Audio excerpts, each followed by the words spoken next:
de Birubá, da região e também internautas. Eu que agradeço essa oportunidade de estar aqui hoje para fazer uma troca de informações, também aprender sempre mais um pouco, né? Com certeza. O senhor é policial militar da reserva, né? Cientista da religião. Sim. Formação também em parapsicologia, estuda a ufologia e é astrônomo amador. Exato. Fale um pouquinho desse seu currículo, seu Juarez. A gente, como cientista da religião, né, é mestrado em ciência da religião. Isso vem após o bacharelado em teologia, né? Uma formação que a gente teve em 2009, né? Passamos a praticar efetivamente em sala de aula em 2015, né? E a parapsicologia é um assunto que sempre me interessou desde criança, né? Comentava antes na sala de visita, né? Eu tive a oportunidade de fazer cursos já com 13 anos com o Dr. Fausto Fury. Na época era considerado o papa da parapsicologia no Brasil, né? E tive a oportunidade em 2016 de fazer uma extensão em parapsicologia, né? A ufologia, ela surgiu mais por uma questão de curiosidade e também para poder ter argumentos muitas vezes dentro do meio religioso, né? Onde muitas vezes as pessoas elas se limitam, né, a considerar que somos únicos, né? Quando nós vamos ver, eu tenho uns dados aqui, as galáxias no universo, né? Hoje, segundo a comunidade científica, chega a 2 trilhões de galáxias. A Via Láctea é uma dentre tantas, né? A Via Láctea, por sua vez, ela tem entre 150 e 250 bilhões de estrelas. E uma das estrelas mais pequenas que tem na Via Láctea é o Sol. Está a 30 mil anos-luz do centro da Terra, do centro da galáxia, né? Então, o que é um ano-luz? É você viajar à velocidade da luz, entende? Então, humanamente, de acordo com a nossa tecnologia, nós não teríamos como chegar lá de forma alguma, né? E eu digo que o Sol é pequeno, porque nós vamos ver a maior estrela da Via Láctea, né?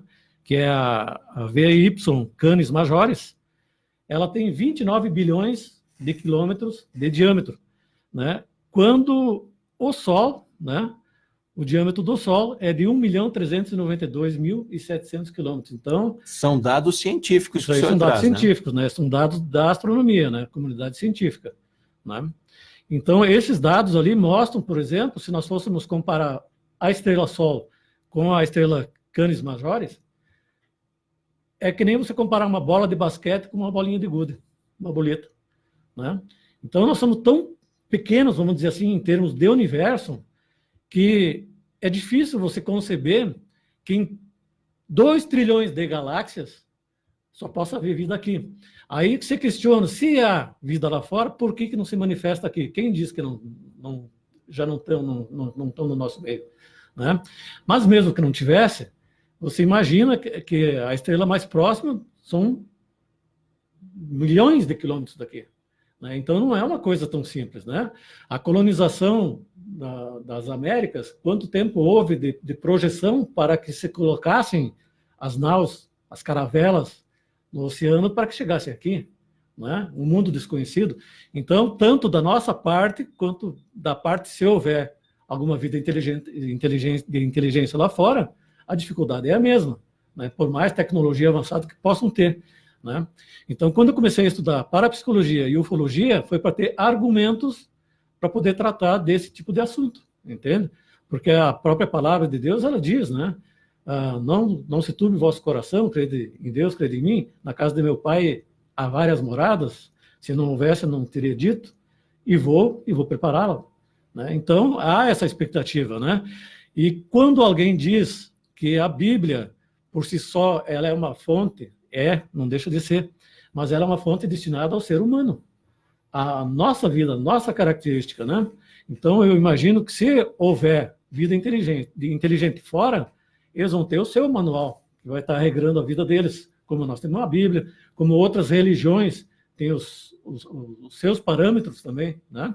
Deixa eu fazer um questionamento para o senhor. A Bíblia, em algum momento, fala em vida fora do planeta? Ela manifesta, existe alguma coisa na Bíblia que diga que aconteceram eventos estranhos aqui na nossa A gente analisa assim, existem várias passagens, né, que são subjetivas, né, até porque a linguagem usada na Bíblia, hebraico, aramaico, no Antigo Testamento e no Novo Testamento a grega, né, o povo na época, a civilização da época, não estaria em condições, por exemplo, de absorver determinado tipo de informação. Então, ela tem muitas informações, eu não digo veladas, né, mas de forma que talvez eles não entendessem, né.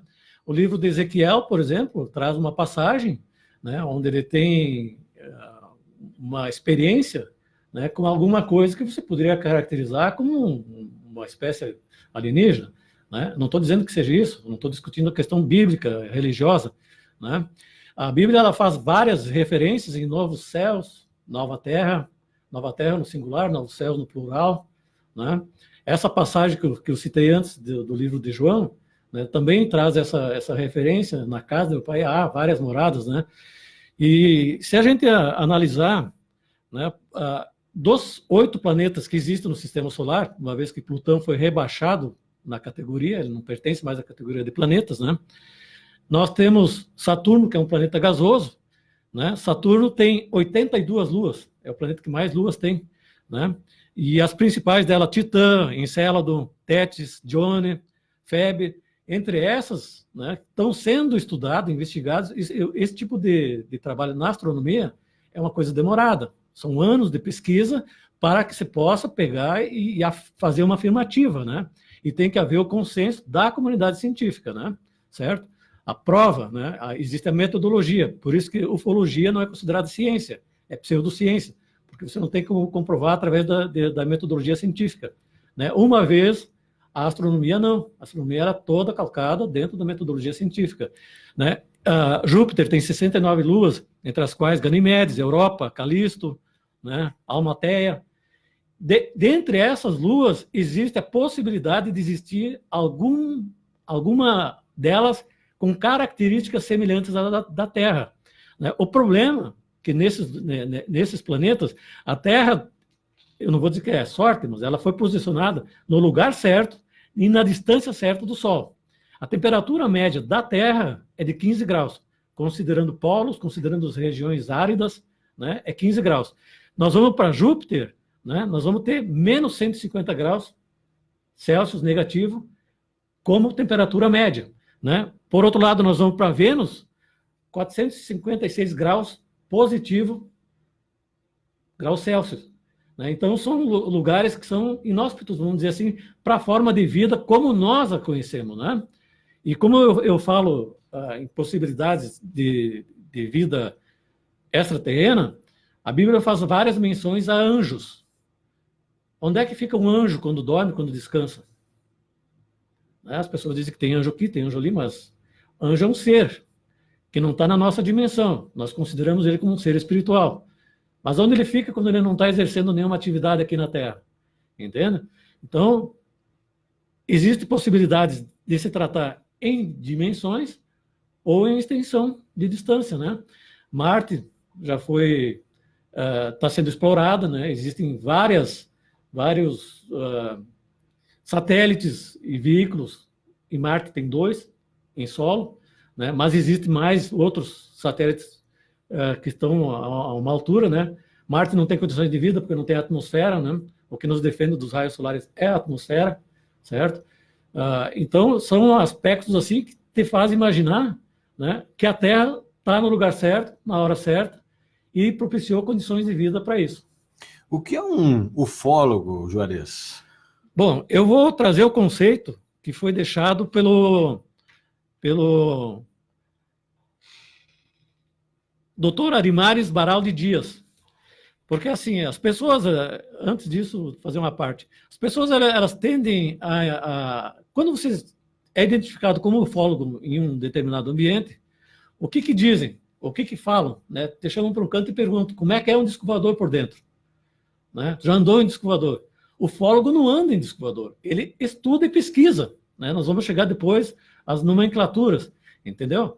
Então, segundo o Dr. Arimares Baraldi Dias, é o estudo, pesquisa e análise de aparecimento de objetos, máquinas e luzes, né, no céu, na terra ou na água, os movimentos, as reações formas e efeitos produzidos de origem não terráquea, né? Ou sem fator terráqueo, né? Sem fator e processos físicos e químicos, quer dizer, não é produzido, né? Ou psicológico, certo? Também o estudo e análise de comportamento daqueles seres que interagem com esses objetos, luzes, né? Ou máquinas, né? Porque se desconsiderar o fato de ser algo natural, né, que é artificial, tem que haver por detrás uma inteligência, né? Então esse é o ufólogo, né? E claro, o ufólogo não existe uma formação. Então muitas pessoas que se identificam como ufólogo, na verdade, são entusiastas, né? Alguém relata que viu alguma coisa, que observou alguma coisa, ele já sai endossando embaixo que, de fato, aquilo aconteceu e que aquilo é verídico. Todo o trabalho de investigação dentro da ufologia, muitas vezes resulta em nada, como pode ter um sucesso, mas são trabalhos que, às vezes, levam anos e, quiçá, décadas, né? Nós temos casos relatados que ocorreram há 20, 30 anos atrás e que continuam em aberto, continuam sendo investigados e sem luz no final do túnel. Pois é, aqui, ó, Juarez, até o Marcelo Lopes coloca aqui, falando de OVNIs, não é estranho que os registros feitos de naves extraterrestres, todas as fotos e vídeos são na penumbra, muito longe e sempre meio escuro. Todo esse tempo, nada de registro com muita luz, claridade boa para focar. Eu acho meio estranho isso, a ponto de pôr em dúvida a credibilidade dos registros, que era aquilo que a gente vinha conversando fora do estúdio antes, né? Aquela questão que o que acaba colocando em dúvida esse estudo é justamente essas fotos montadas, essas fotos fakes, né? Sim, exato. Eu tive a oportunidade, na parte da manhã, de conversar com o Fernando, também com o Andrei, e mostrei um álbum de fotografia, né? Onde muitas imagens foram discutidas em grupos ufológicos e que, no passar o olho por cima, você já vê que é fraude, né? Lens flare, que eu comentei com o Andrei, né? É uma aberração óptica, é um efeito óptico causado quando você tira uma fotografia em direção à luz do sol. Daí você pode movimentar ela, daí dá a impressão de que há um orbe, um objeto se deslocando, e na verdade é um efeito óptico, né? Como também o Marcelo, né? O Marcelo citou, né? Hoje nós temos uma tecnologia muito boa, você consegue fazer fotografia de celular, as câmeras digitais hoje têm um alcance enorme. Quem trabalha em investigação tem condições de fazer uma campana a 200, 300, 400 metros, né? Essas fotos desfocadas, sendo atuais, né, para mim já gera essa incerteza de que exatamente se trata de fraude. Para falar em números, né, e quem é ufólogo sabe disso, né, de 100 casos registrados, né, que são apresentados a ufólogos, praticamente entre 90% e 95% são descartados por ou serem fenômenos naturais, né, ou montagens, né? Quem ganha e quem perde com isso? Cria o descrédito em torno da ufologia. Isso não é bom para ninguém, né? As teorias da conspiração, eu recebi uma vez, eu não sei se o rapaz que me mandou porque estava na dúvida mesmo, ou se estava fazendo uma pegadinha, né? Mas o que ele fez? Ele me mandou uma foto onde ele aparecia em determinada rua e tinha uma luz atrás, né? E trabalhando, daí eu pedi auxílio para um fotógrafo profissional, né? E trabalhando em cima dessa fotografia, ele foi clareando. Isso aí é trabalho de profissional de fotografia, né? O que era? Era a luminária de um poste, entende? Então as pessoas elas querem criar em torno de si esse mistério de dizer que viram, né? Existe a tabela de Eynig, que vai de 1 a 7. Primeiro contato, primeiro grau, segundo grau, terceiro grau, e vai evoluindo, né? Nessa tabela, você consegue chegar a algum lugar. Agora, essas fotos que são desfocadas, sem nitidez, né? Suspeite dela do começo ao fim. Eu tenho também as nomenclaturas usadas na ufologia. Sim. A gente trabalha, né? Para começar, UFO é uma expressão em inglês. O sinônimo, né, de UFO em português é OVNI. É a mesma coisa, OVNI e UFO tem o mesmo sentido, né? OVNI é objeto voador não identificado. Tem um paralelo que se chama OSNI, com S, que é objeto submarino não identificado. O que é o OVNI? OVNI é todo aquele objeto que você destaca no céu, né?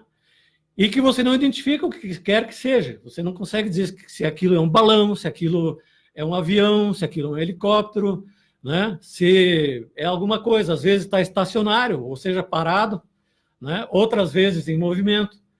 Enquanto não houver uma identificação do que quer que seja aquilo, se considera OVNI. Não quer dizer que seja disco voador. É um objeto voador não identificado. Eu não sei o que é. Pode ser desde um avião como um balão meteorológico, né? Recentemente, em Carazinho, houve um tumulto, né? E pessoas relatando presença de OVNIs na cidade, e, na verdade, eram microsatélites, mini satélites, né? Que estavam passando.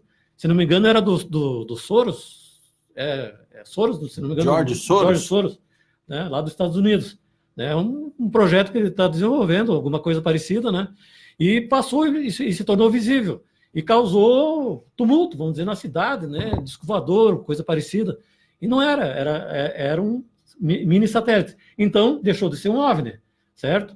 Deixou de ser um OVNI porque você sabe o que é, né? Não é um OVNI. Agora, tem um detalhe, né?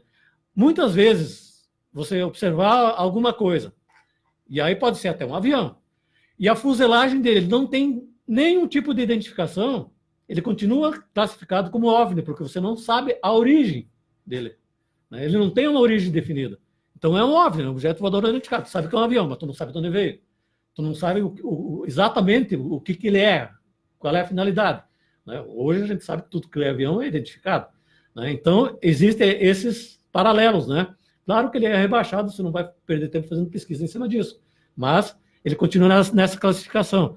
E o OSNI são aqueles avistamentos que são relatados normalmente por marinheiros ou por ribeirinhos ou por quem mora no litoral, né? De avistamento de naves ou coisas parecidas que estão no ar e entram na água. Ou submergem, ou ao contrário, emerge para fora e somem, né? São considerados OSNIs.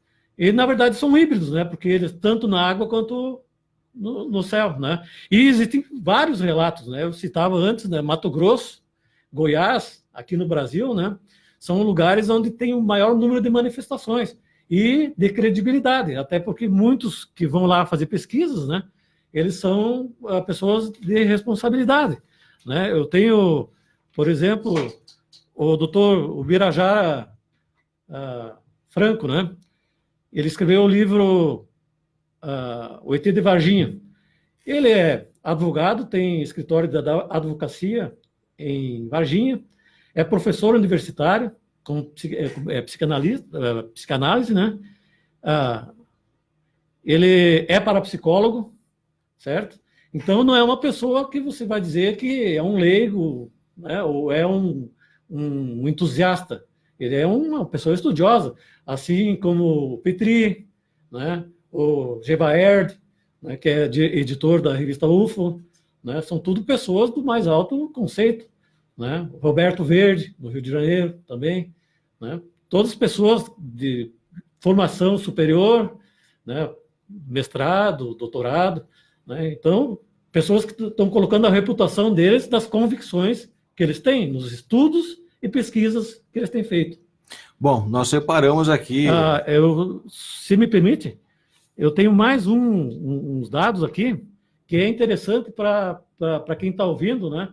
Que muitas vezes a televisão ou o cinema, ele acaba influenciando e trazendo coisas negativas, né? Que não colaboram, né? OVET é uma palavra que está praticamente em extinção, que é objeto voador extraterrestre. Não tem sido mais usado dentro do meio ufólogo, de ufologia, né? E Alien, né? Você vê a franquia do filme de Alien, né? Alien, na verdade, é tudo aquilo que a gente não conhece ou desconhece, pode ser pessoa, um grupo de raça, né? Quando os brancos chegaram ao Brasil, né? Para os índios, os brancos já sabiam da existência dos índios, mas os índios não sabiam da existência do branco. O branco era um alien para o índio, né? Então, alien não quer dizer necessariamente que venha do espaço. É tudo aquilo que eu não conheço. Se descobrirem uma bactéria nova, enquanto ela não for catalogada e classificada, ela é um alien. Entende? Então, a televisão e o cinema, eles criaram um rótulo completamente diferente, distorcido do que seja alien. Alien quer dizer além da fronteira, algo que eu desconheço, né? E outras expressões que a gente usa, né? IT, que é intraterreno, que eu não me aprofundei muito nisso, né? Que existem as teorias de que a Terra é oca e que dentro existe um outro sistema de vida, né? Como eu disse, eu não me aprofundei nisso. E o ET, que se chama extraterrestre, desde que você tenha a convicção de que ele não veio da Terra para a Terra, mas que ele veio do exterior, né? Do espaço para a Terra. Se me permite essa... Com certeza, e nesse gancho, a gente separou aqui 3 assuntos, né? De um senhor que escreveu um livro, ele relata que foi abduzido, aqui muito perto de Ibirubá, né? O outro assunto é da Operação Prato, que aconteceu lá no Pará. No Pará. E o terceiro assunto, que fez aniversário ontem, né? 24 anos, os ETs de Varginha. Exato. Então, começando com a abdução de Arthur Berlet, 1958. O senhor, inclusive, sim, traz livros aí. Trago um livro, né? E esse aqui, esse é o meu, de estudo, né? E tenho aqui o meu caderno de anotações, né? Já estou com quase 40 páginas debruçado em cima desse livro e faço questão de presentear com um exemplar Muito obrigado. desse livro. Muito obrigado, agradeço e, inclusive, fico aqui ao amigo Andrei, que o tino investigativo e a busca de conhecimento ultrapassam limites, divisas e fronteiras. Juarez Cooper, 21 de janeiro de 2020. Muito obrigado, seu Juarez. Muito bem, boa leitura. Honrado. A questão no caso do Arthur Berlet, eu tive a oportunidade de conviver com ele lá no início dos anos 90, né? E é fantástico quando você ouve o relato pela voz de quem passou. Eu diria o seguinte, o Arthur Berlet viveu a experiência que ele relata no livro dele, e vamos lembrar que essa experiência aconteceu em maio de 1958, portanto vai fazer 62 anos, né? Época em que nem se sonhava em termos celular, muito menos um notebook, ou tablet. Luz elétrica, muito Luz poucos. elétrica era raro, né? Eu fui Muito conhecer poucos. luz elétrica com 10 anos, né? E ele descreve todo um sistema de vida no planeta, né? Eu não vou ler o conteúdo, mas alguns títulos, né? Hábitos e rotinas, né? A questão de prece, né? Ele diz que quando faziam refeições, eles faziam prece do sentido deles, de uma forma diferente da nossa, né? Cidadanias e governos, ou seja, lá os governos eram eleitos. A partir de eleito, né? Ele não saía da casa dele, o palácio passava a ser onde ele morava, ou então era dado algum lugar apropriado para ele e a família, mas sem regalias. Sim. Né? Terminou o mandato, ele voltava à situação anterior dele, no trabalho que ele exercia, né? E ele faz várias referências, conselho que acompanhava, né? Ele fala sobre bebidas, alimento, água. Só para posicionar o nosso ouvinte, talvez que esteja escutando o seu Juarez, o Arthur conta, né, que escreveu um livro contando que foi abduzido em 1958 por 11 dias. 11. Ele ficou em outro planeta. Ele foi abduzido por seres extraterrestres. Sim. Né? E lá nesse outro planeta, então, ele conheceu toda a Sim. dinâmica, né? E Sim. aí o senhor traz, então, o que ele viu lá e o que ele escreve no livro dele, repetindo que era uma pessoa de um conhecimento muito pequeno, porque um tratorista, né? Sim. Residente na cidade de Sarandi, trabalhava na prefeitura, fez aí a 4ª série, se muito, e não tinha o hábito de pesquisar, não tinha o hábito de ler, não tinha televisão, não tinha revista, nada. Então ele traz essas informações na volta dessa abdução, ele traz essas informações, aí fica não sei quantos dias trancado no quarto e escreve mais de 400 páginas que dão origem a esse livro. Livro. E agora o senhor traz para a gente o que mais lhe impactou, e o senhor que teve contato, então, conseguiu conversar com Arthur Berlet. Em que ano, Juarez, que tu conversou com ele, pessoalmente? Eu creio que tenha sido em Não foi no início dos anos 90, foi nos anos 80. Ou foi dezembro de 89, né, ou dezembro de 88, um desses 2 anos. Sim, Né? sim. E interessante assim, ó, por quê? O que eu chamo de interessante? O que ele descreve do cotidiano de Descartes é o que nós estamos vivendo hoje, em termos de tecnologia. Ele descreve o diálogo entre dos moradores de lá com outro morador através de uma tela, que hoje é uma chamada de vídeo. Pelo né? celular. Exato, a gente faz pelo celular, coisa que era impossível alguém imaginar em 1958, certo? Ele descreve armas em forma de lanterna que lançavam um facho de luz, certo? Hoje nós temos laser, certo? Ele descreve toda a estrutura interna da nave que transportou ele de volta, que na ida ele foi desacordado, ele foi acordar lá, né?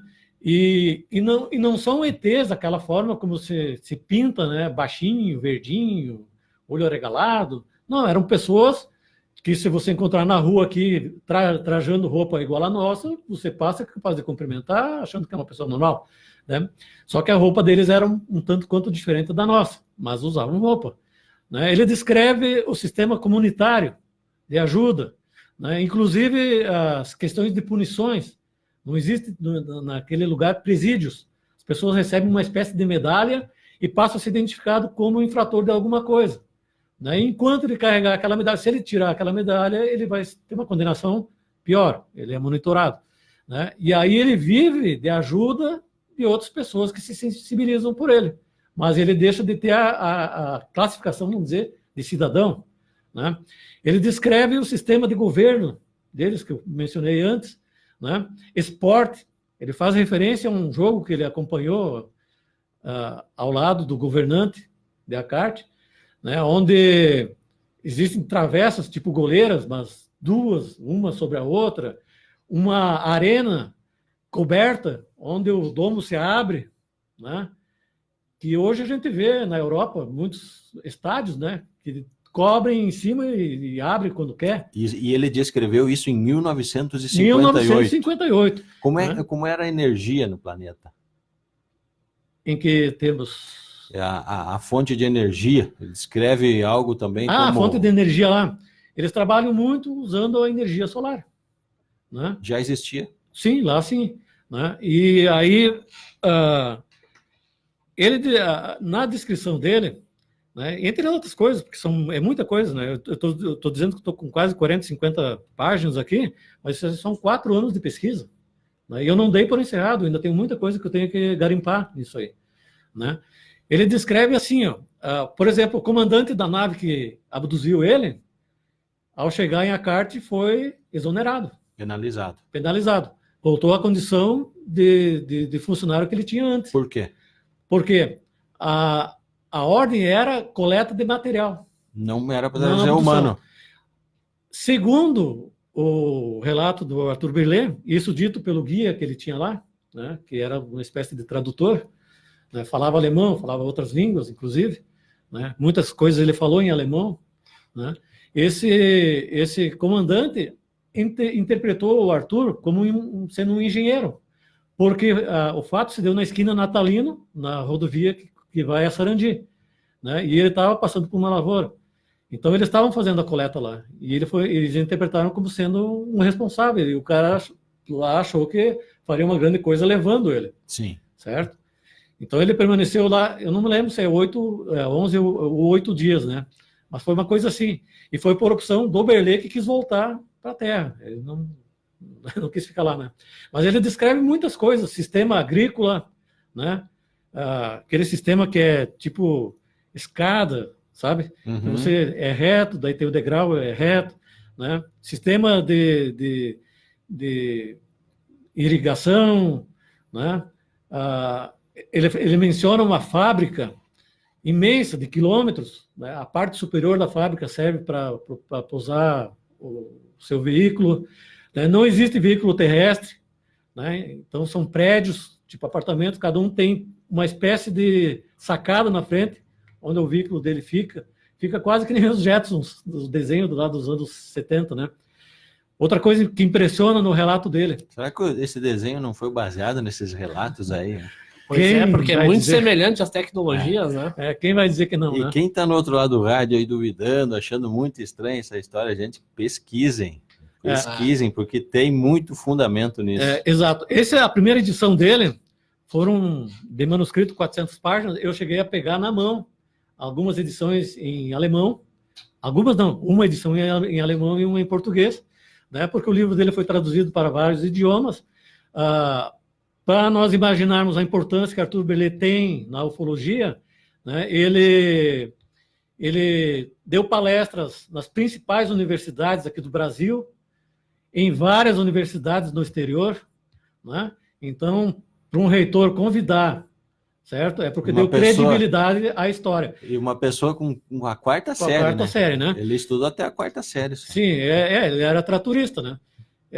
Tratorista da prefeitura, né? E nesse deslocamento do interior para a cidade aconteceu isso, foi à noite, né? E outra coisa que ele descreve, por que você não vê o disco voador? Porque eles têm um sistema de vigilância, né? Que é tipo, para usar uma palavra que o ouvinte possa entender, camuflagem, né? Você não consegue visualizar eles a menos que eles queiram que você visualize, né? Ele foi recolhido através sofreu a ação de um raio que imobilizou ele, né? Da história que o senhor leu, né? Desses todos os elementos aí, o que o senhor ainda fica em dúvida, por exemplo, o que não lhe é conclusivo? Não, a ufologia nunca é conclusiva, né? Nós sempre vamos aprender alguma coisa a mais. Eu posso dar um ponto por exemplo, final. do que ele se alimentou quando ele foi... Ele menciona sobre alimentos, né? Eu até tenho aqui separado, eu achei interessante isso aqui. Alimentos e água. Esse texto é meu, né? Não tinha água lá? Fazendo. Sim. Aqui, minha observação, né?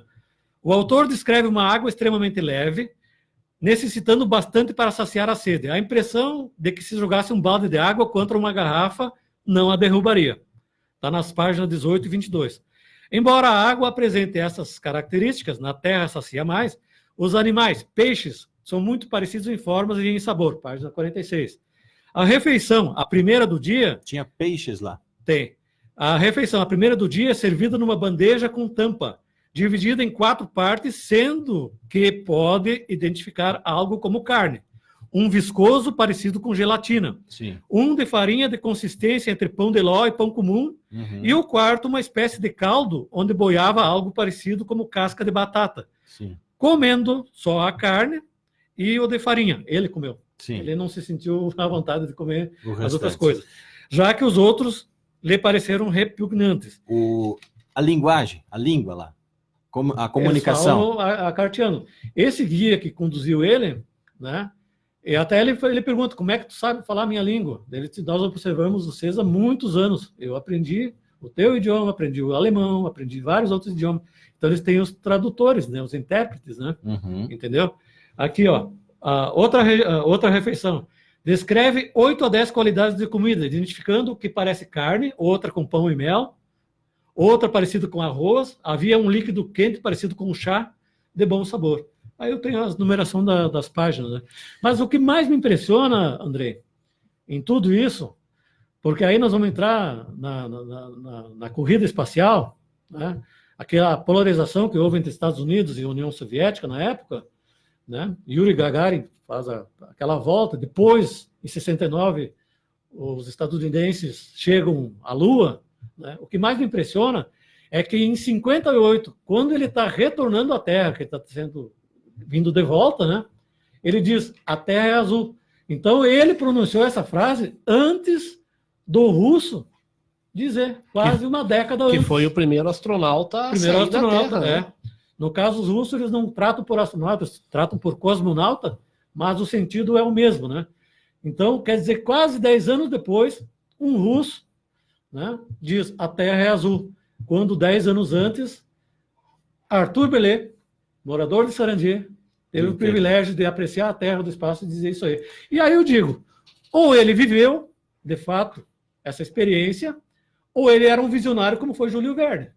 Porque ter uma criatividade dessas em 58, uma pessoa praticamente semi-analfabeta, né, para mim, não fecha. A Cláudia Brates pergunta, avistamos umas 70 luzes, umas atrás das outras em Ibirubá, seriam satélites? Quando? Ela não relata. Se é nos últimos dias, pode ser aqueles mini satélites, né? Uhum. Porque eles fazem uma órbita regular em torno da Terra, mas nunca passam pelo mesmo lugar. Sim. Né? Cada órbita é a mesma coisa da Estação Internacional Espacial. Estação Espacial Internacional, né? Ela faz, a cada 24 horas, inúmeras voltas em torno da Terra, nunca sobre o mesmo lugar. Ela tem uma órbita, né? Ela está posicionada em torno de 400 e poucos quilômetros de altura. É relativamente colada à Terra, né? Por umas 5 vezes no interior fui seguido por uma luz, a mesma era bem maior que uma bola de futebol, emitia várias cores de luzes que giravam e mantinha uma certa distância. Lá pelas tantas, subia e desaparecia. O que poderia ser isso? Pergunta o Marcelo. Bom, pela descrição dela, é um orbe. Né? O orbe é caracterizado exato. O Nelson Tasca teve uma experiência quando criança, né, com orbe. Depois ele acabou também tendo uma abdução lá de Chapecó. Foi entre Chapecó e Xaxim, né? E o que é um orbe? É quando uma nave-mãe se posicionou em cima e esse orbe é largado na Terra, para algum efeito de pesquisa, coisa assim. Sim. Então ele nunca vai ter um orbe, nunca tem uma aproximação com o que ele está pesquisando, certo? É a mesma coisa que você olha o Discovery, por exemplo. Né? Quem está lá filmando os animais pode ver o animal morrendo, pode ver o leão atacando a zebra, mas ele não se envolve. Não influencia. Ele não se envolve, ele não tem toque, não tem presença física lá. O orbe também. Né? O objetivo do orbe em determinado lugar, ou determinado ambiente, ou em determinada hora, isso aí a gente não sabe. Né? Mas é uma espécie de reconhecimento, está fazendo reconhecimento de área, né? Ou está fazendo algum tipo de pesquisa. Mas, em termos gerais, até onde eu conheço a literatura da ufologia, né, eu desconheço casos de agressão ou de incidentes, né, envolvendo orbes. Uhum. Normalmente eles são pequenos, né? Sim. Diâmetro raramente passa de 1 metro.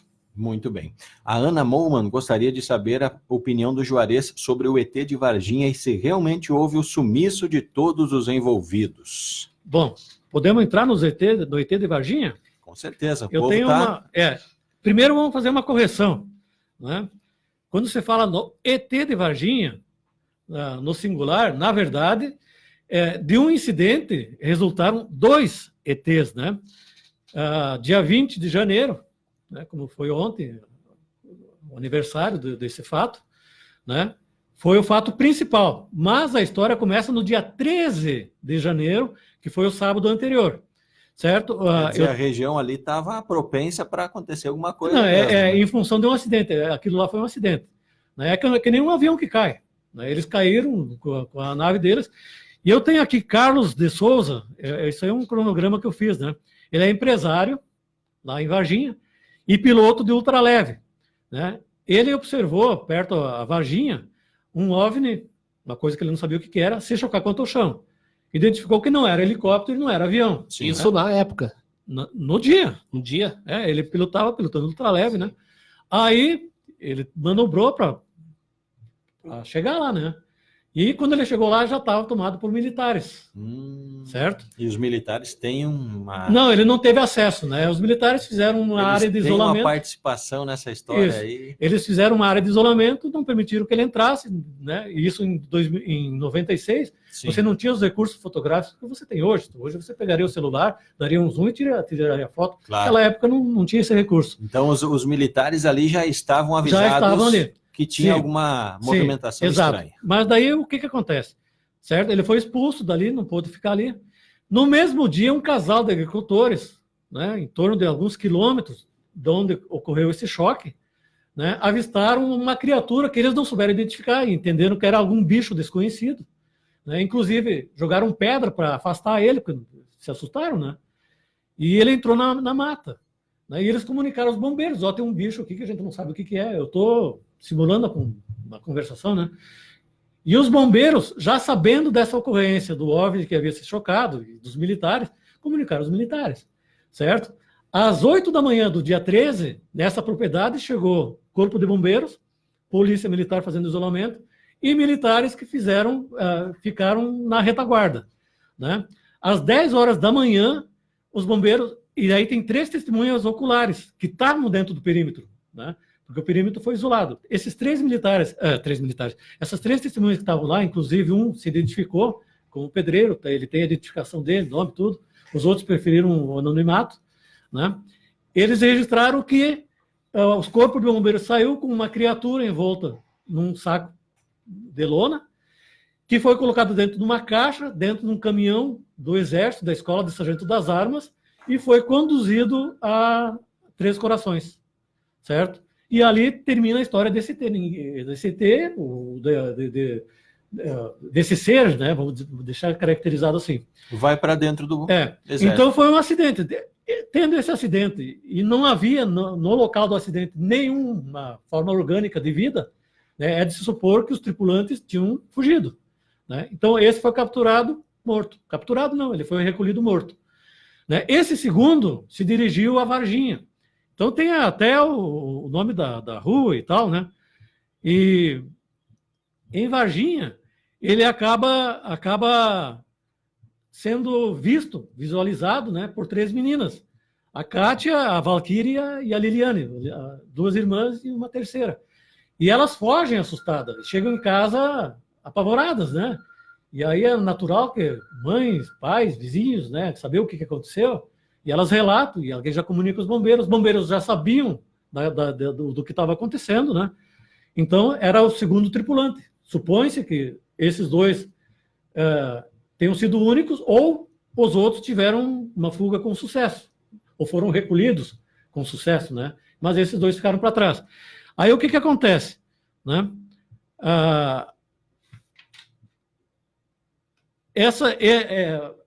Esse que foi localizado no interior de um pátio, ali em Varginha, né, os bombeiros capturaram ele, ele foi levado a um pronto-socorro, né, onde o médico, ou o atendente, o responsável, se recusou a dar atendimento, porque ao visualizar ele disse, isso aí não é um ser humano, pronto-socorro é para pessoas, né?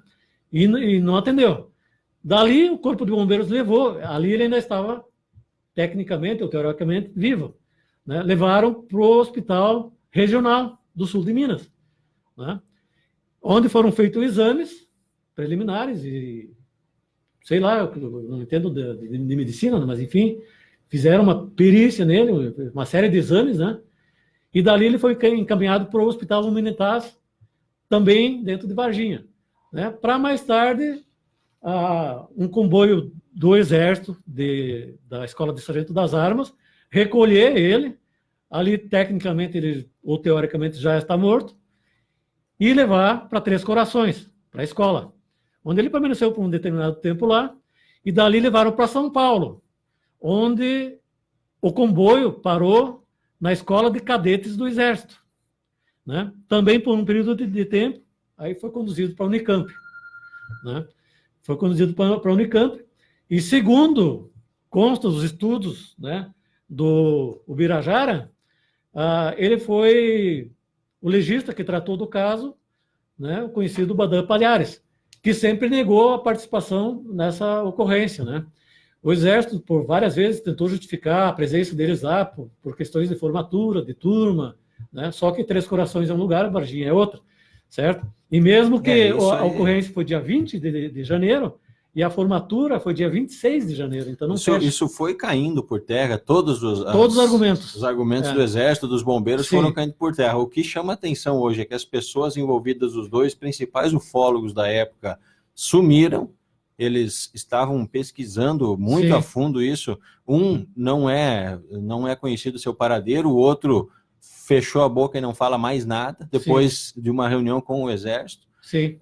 Esses casos intrigam muito. Sim, esse tipo de assunto ele é bem desenvolvido no meio de ufologia, né? Houveram esses sumiços, né? E eu estava falando, a franquia MIB Homens de Preto, ela parte de uma revista que foi criada nos Estados Unidos em 1990 e se tornou filme a partir de 97. Né? Eu tenho um livro aqui, né? Quem está na live pode ver, né? O Mundo dos Discos Voadores, né? Esse livro é de 1984. Portanto, muito antes da franquia. Ele não fala, né, porque o filme ele é muito fantasioso, aquelas armas, aqueles negócios que lá não existem, né? Mas o que acontece? Existe nos Estados Unidos uma equipe de pessoas, né, que procuram constranger ou convencer as testemunhas que não falem. Questão de segurança nacional, questão do pânico coletivo e coisas assim, né? E no Brasil não é diferente, certo?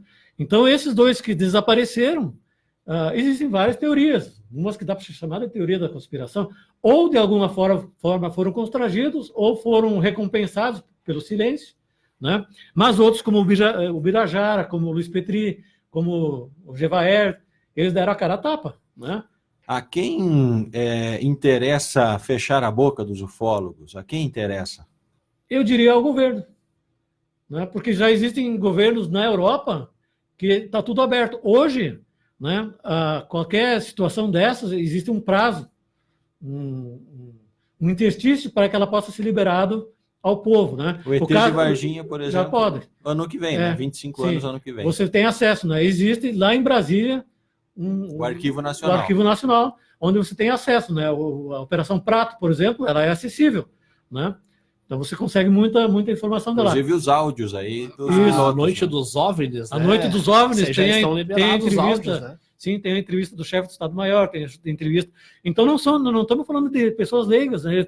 O brigadeiro, que era comandante, ministro da Aeronáutica, relatou que ele visualizou, foi acompanhado, né, por disco voadores, né? O homem é brigadeiro, formação superior, né, oficial superior da Aeronáutica. Então não é uma pessoa que não tenha crédito para inclusive falar. O que depois se tornou o futuro ministro das Energias, se eu não estou enganado, que durante a operação A Noite dos OVNIs, né, como Sim. é chamado, ele estava sobrevoando próximo a essa bola de luz, né, e a Força Aérea entrou em contato com o avião pedindo para que ele olhasse à direita se ele também estava avistando. Sim, sim. Né? Ele, não, a gente está vendo sim, tá? Sim. É uma bola de luz, ela muda de cor, e se eu não me engano, ele depois se tornou ministro das Energias, né? São casos assim, né? Agora, complementando a internauta que fez a pergunta, né? Que eu tenho notícia de mortes, né? É de um cabo da Polícia Militar que teve contato direto com o corpo do ET, né? Na condução dele, né? Até porque anos atrás, EPI, equipamento de proteção, poucos usavam, né? O cara se contaminou. Tecnicamente sim, ou teoricamente, eu digo, né? Mas o fato é que dias após, ele teve uma morte de uma forma inusitada, né? Não houve um consenso entre os médicos do que ele morreu, entende? Então generalizaram porque não souberam exatamente do que ele morreu. E outros que tiveram problemas de saúde, inclusive que foram afastados, né? E a alegação é de que possa ter havido essa contaminação por parte desse ser em relação a eles. E todos eles relatam que o cheiro dele era de amônia. Né? Ele cheirava a amônia, a pele dele exalava amônia. Né? Então, aí fica uma recomendação, qualquer coisa que caia do céu. Né? As pessoas vão, vou guardar lá dentro de casa. Tu não sabe se aquilo é contaminado, é radioativo, não é? Pode ser lixo espacial, né? Pode ser alguma coisa que vem do espaço, ninguém sabe. Inclusive, né? eu e o André, a gente esteve no interior de Selba ali para fazer a entrevista, né, em relação ao meteorito que caiu aí, né, André? A gente pôde constatar que mesmo após 43 anos, né, da queda desse meteorito, a cratera já foi aterrada, mas o que, eu vou dizer assim, que espantou muito nós foi que aquele local ainda não nasce muita coisa, né, Andrei? A gente uma dificuldade de germinação. Exatamente, ali. A gente via ali no local Sim. pouca soja que nascia em relação aos outros lugares. Sim, né? Exato. Normalmente, onde há um evento desses, né, ficam alguns resíduos, ou radioativo, né, ou eletromagnético, certo? Ou outros que a gente desconhece, porque eu estou falando dentro do nosso conhecimento, né? Até aqui, ó, a Ângela Rizzi, ela comentou que outro caso de abdução com bastante credibilidade é a do casal Betty e Barney Hill, onde uma perícia feita após o acontecido revelou vestígios de substâncias desconhecidas nas roupas. Ele poderia comentar um pouco sobre o caso, não sei se tu já ouviu falar desse caso. Eu tenho esse caso aqui dentro, mas aí nós teríamos que procurar, né? e aí nós vamos esgotar nosso tempo aqui. Né? Já estamos com o nosso tempo esgotado aí, Juarez, né? Sim. Quero agradecer muito o senhor aí, enriqueceu bastante o nosso programa hoje, né?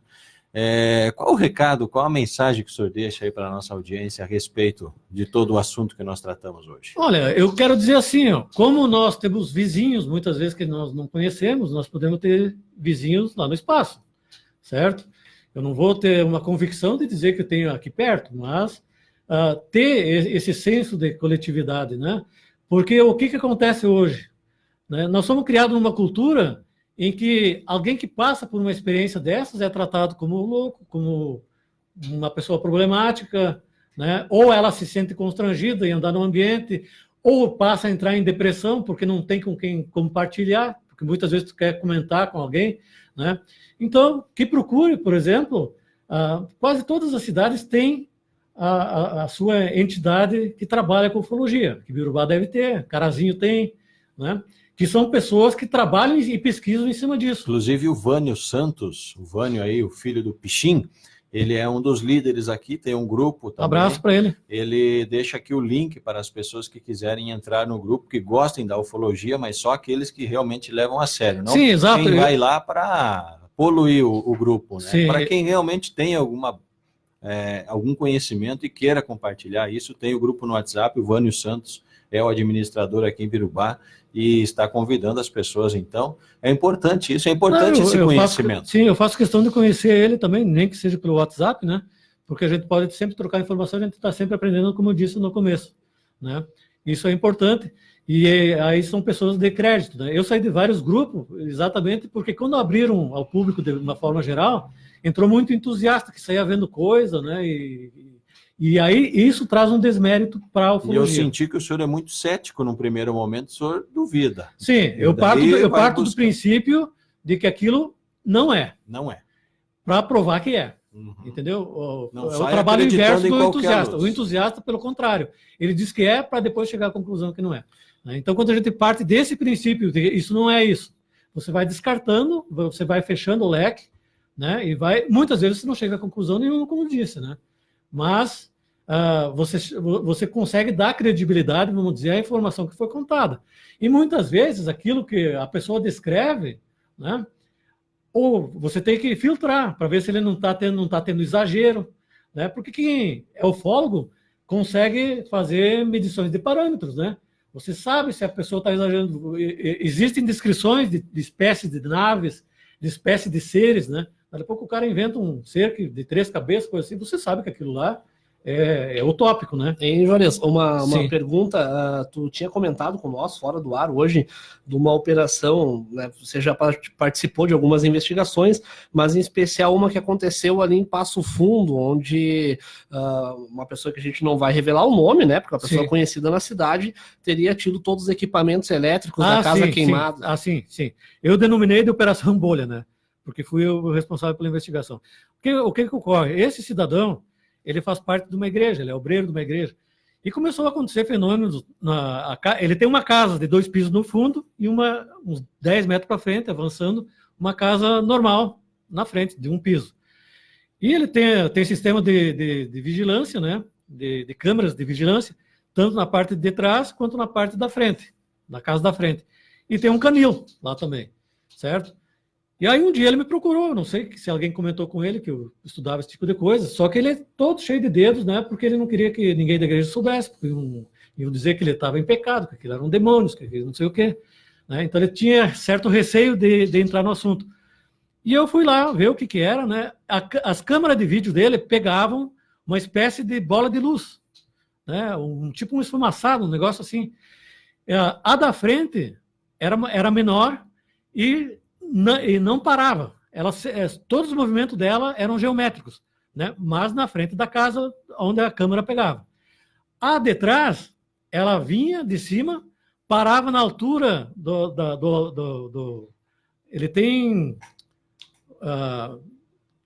como é que é? Na janela ali? Uma sacada? Na sacada, isso. Ele tem uma sacada e no interior é o escritório dele. Né? Ele fabrica chinelo. Né, tem uma linha de produção de chinelo. Então ele faz todo o trabalho de produção para mandar para a linha ali naquela sala. E ele observando nas câmeras de segurança, né, ele via aqueles objetos, né? E o detalhe que chama a atenção que havia uma inteligência por detrás daquilo é que havia padrões, certo? Durante 3 noites, perdão, né, das 20 horas às 22 horas, aquilo ocorria. 3 noites seguidas. Na 4ª noite, o horário mudava, das 22 à meia-noite, né? Também durante 3 noites, o mesmo padrão. E na 4ª noite, ia da meia-noite às 2. Isso era seguido, era dessa forma, né? Eu olhei os vídeos dele de meses anteriores que ele salvava, né? E como ele não tinha para quem falar, quando eu fui lá, ele me mostrou tudo. Passei horas debruçado em cima daquilo, para ver se podia ser reflexo, para ver se podia ser alguma coisa. Né? Fui lá, estudei o ambiente para ver posição de sol, descartei tudo isso aí. Tinha um detalhe que você comentou fora antes, que os cachorros também ficavam... No momento que acontecia esse fenômeno, nessas 2 horas, né, o que acontecia? As luzes, aquelas luzes que ligam com o sensor, elas acendiam todas. E o canil, ele tinha 3 Yorkshires, se não me engano, dentro do canil. Os cachorros enlouqueciam, né? Ou recolhiam eles para dentro de casa, ou eles ficavam uivando, acuando, né? Quando chegava no ponto zero, que eles saíam, os cachorros se acalmavam e as luzes desligavam. E aí eu tenho um amigo que trabalha com TI. E eu procurei ele, digo, o que eu faço? Como é que eu faço para me comunicar com eles? Né? E aí ele sugeriu linguagem binária. Né? E fez um texto, me mandou por computador, eu imprimi. Era uma mensagem mais ou menos assim. Também estamos te observando. Bem-vindos. E essa mensagem foi afixada na frente da primeira casa, que era onde tinha aquele que se movimentava, porque o outro era estacionário. Ele chegava lá, parava e não se mexia. Só explicando para o ouvinte, a codificação binária ela é formada por zeros e uns. Né? Tu consegue, eu que trabalho na área da tecnologia, tu consegue, quando tu aperta a letra D do teu teclado, um exemplo, o teu computador ele não entende como sendo a letra D, ele entende como um conjunto formado por zeros e uns, uma combinação binária. Teoricamente, se uma raça alienígena vem até a Terra, ela tem que ser mais evoluída em matemática do que nós. Né? E a matemática ela é uma linguagem universal. Então, por isso, só explicando aqui, abrindo um parênteses, é a questão da decodificação binária. Né? Sim, exato. Daí nós colocamos aquilo, eu coloquei lá por volta das 19 horas, né? E aquele dia, aquela noite, entraria na 4ª noite, que começaria da meia-noite às 2, né? Eu não ia ficar lá até as 2 horas esperando, né? Fui para casa. No outro dia, cedo, 8 e pouco da manhã, ele me ligou apavorado e não me falou pelo telefone o que era. Né? Aí fui até a casa dele, né? Cheguei lá e estava num desespero. Todo equipamento eletrônico, digital que ele tinha, de informática, ele não queimou. Tanto que ele levou em técnicos, não tinha nada queimado, mas nada funcionava. Não é que nem formatar. Ele acabou. Zerou tudo. Não tinha comando, não tinha nada. Matou. Né? Ele não tinha acesso ao trabalho dele de chinelos, ele não tinha acesso às câmeras de vigilância, ele perdeu tudo. Né? Aí levou num técnico de informática, numa eletrônica, né? Acho que chama. Isso. Né? Levou lá, os caras abriram, estava tudo perfeito, só não funcionava nada. Né? E daí ele teve que comprar todo o equipamento novo, nem sei quanto ele gastou, mas deve ter gastado 5, 6 mil, dali para cima, para todo aquele aparato que ele tinha. Né? Ficou uma semana sem linha de produção, né? Dependia daquilo. E quando ele reinstalou os novos equipamentos, nunca mais apareceu nada. Quer dizer, eu entendo, meu entendimento nesse caso, é que ele estava sendo monitorado. Como a gente faz o monitoramento, né, de animais e coisas assim, eu acredito que ele estava sendo monitorado. Então, não posso chamar de orbe porque não era sólido, né? Mas aquela luz, né, aquela bola de luz que ia à frente do escritório dele, provavelmente é a que estava monitorando comportamento, alguma coisa assim.